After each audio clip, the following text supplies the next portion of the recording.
Hello YouTube, this is Goddard Radio Moscow here again with another beer review. Now I'd actually been planning to do an American craft beer for this particular video slot today, but my German colleague in my research group, Jonathan, he informed me that the 3rd of October is German Unity Day, where they celebrate the reunification of East and West Germany from back in 1990. So I thought it'd be really cool to do a German beer today, and what better brewery to go for than Weihenstephan, which in addition to being the oldest brewery in Germany is also the oldest continually operating brewery in the world, and it's one of my personal favourites as well. I've got several of the Weihenstephan beers that I'd been putting off reviewing them for some reason. I'm not quite sure why, but I'll do these sporadically for you over the next little while. But anyway, the brewery itself is located in a little town called Freising, which is right next to Munich Airport actually, so it's very easy to get to, and this is just to the northeast of Munich city itself. But as usual with my videos, let me just take you through the history of the Weihenstephan Brewery. Now, the brewery's origins trace back to the year 725, when St. Corbinian and 12 of his companions formed a Benedictine monastery on Narberg Hill, and thus the art of brewing was born at Weihenstephan. Now, the first historical reference to Weihenstephan was in the year 768, at which time there was a hop garden in the vicinity of the Weihenstephan monastery, and the owner of this hop garden had to pay a tithe of about 10% to the monastery. I'm guessing it's just a similar idea to a tax or a rent for the land or whatever. But in 955, the Weihenstephan monastery was plundered and destroyed by Huns. It didn't say where they came from, incidentally, but this laid the foundation for a tradition of the Benedictine monks of having to repeatedly reconstruct their monastery over the next few centuries. But in 1040, the beer brewing officially began in Weihenstephan after Abbot Arnold obtained a license to brew and sell beer from the city of Freising, thus marking the birth of the Weihenstephan Monastery Brewery. But between 1085 and 1463, following on from the Hun plunder in 955, the Weihenstephan Monastery didn't have much luck at all. It burned down completely a total of 4 times, was destroyed or depopulated by 3 plagues, various famines, and apparently a great earthquake also. But Emperor Ludwig the Bavarian, sorry, not the barbarian, and he destroyed the monastery in 1336, and this was repeated by the French and Swedes during the 30 Years' War, and then the Austrians during the Spanish Succession. But the monks didn't give up, and they continued to rebuild their brewery time and time again, and even managing to refine their brewing art apparently. But in 1516, Duke Wilhelm IV of Bavaria issued the Bavarian Purity Law, and thus only barley, hops and water were used in the making of beer.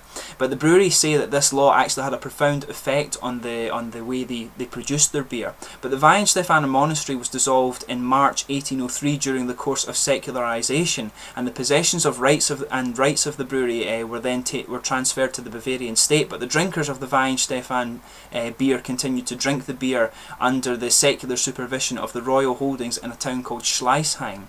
Now, in 1852, the General Agriculture School moved from Schleißheim to Weihenstephan, taking with it the Bavarian brewing students, and in 1895 the school became an academy and was elevated in 1919 to the University of Agriculture and Brewing, which was then incorporated into the Technical University of Munich in 1930. That's apparently a very, very good university as well. But Weihenstephan thus developed into a centre of world brewing technology, and this fact actually did massive favours for the reputation of the now world famous brewery. But in 1921, the brewery became known as the Bavarian State Brewery Weihenstephan, and since 1923, as you can see on the bottle here, it uses the Bavarian State crest as its corporate logo. But other Weihenstephaner beers include the Crystal Weiss beer. In the UK, you'll see this in the supermarkets a lot. This is the green labelled one. This is a filtered Weiss beer. There's Hefeweiss beer, which has the blue label and is the unfiltered version. Hefeweiss beer Dunkel, which is a dark wheat beer. Hefeweiss beer Lich, which is a light Weiss beer, Corbinian, which is a Doppelbock, Original, which is a Munich style Helles, Pilsner, which is obviously a Pilsner, Oktoberfest beer, which is a Marzen, Winterfest beer, which is apparently a Saison beer, and they also do a Radler, which is a fruit mix beer, and they do Original and Hefeweiss beer in non-alcoholic varieties. But this is the Weihenstephaner tradition, which is a Munich Dunkel lager, a dark lager at 5.2%, and it has a year-round availability. So without further ado, let's just let you have a little look at the the bottle art and the bottle cap of this one. I'll just bring the camera up again so you can see. So as you can see, as I mentioned earlier, you can see the Bavarian state crest on here, and you can see it says here the oldest, in German, the oldest brewery in the world, Altes Brauerei der Welt. And it also, you can see just on the top of the brewery here, it says 1040, which, as I mentioned earlier, is the year that the brewery was officially licensed. And this is the kind of standard Weihenstephan cap, which also has the Bavarian state crest on it as well. So they're actually quite nice looking bottles, these, I have to say. I think they've actually changed their labelling systems recently, because I've seen the one I mentioned earlier, the Crystal Weiss beer, used to have a label that was completely green like this, but it's the sort of scrolls that are green now with a white label in the background, so they might have changed their labels recently, so you might find a tradition one that is slightly different from this one. But without further ado, let's get this guy open and get on with the tasting. I'll just preserve my bottle caps as I like to do usually, but let's get this guy out and get it smelled. Actually, I can smell it even just from opening it. It smells like a typical kind of German beer, obviously. But this is maybe the benchmark with being the oldest brewery in Germany, of course. But let's get this guy out and get him tasted. As you can see, there's a nice kind of frothy German head coming onto this one, but as you can see, very, very dark lager, of course.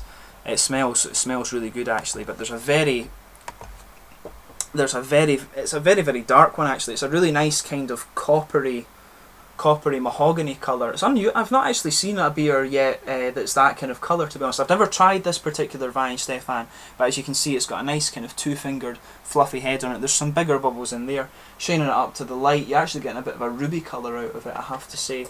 Not much visible in the way of carbonation, to be honest. But German beers, I tend to find it just depends, but some of the more Bavarian beers I find tend to not be so carbonated. But in terms of the aroma, the first thing that's coming is the dark malty aromas. There's a kind of hint of caramel in there, maybe more honey than caramel, to be quite honest. But there's some light kind of hop notes in there, and maybe just a kind of a hint of dark fruit. It's actually a really, really nice smelling beer, this one. It's, in my opinion, it's kind of got a surprisingly complex smell for a dark lager, I have to say. But without further ado, let's just get on with the tasting of this one. Oh yeah, it's quite nice, I have to say.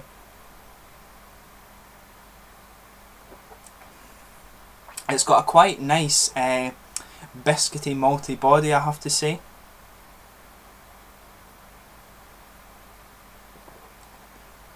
I have to say there's some notes from the hops as well, although these aren't too prominent. And you're getting the caramel sweetness in there as well.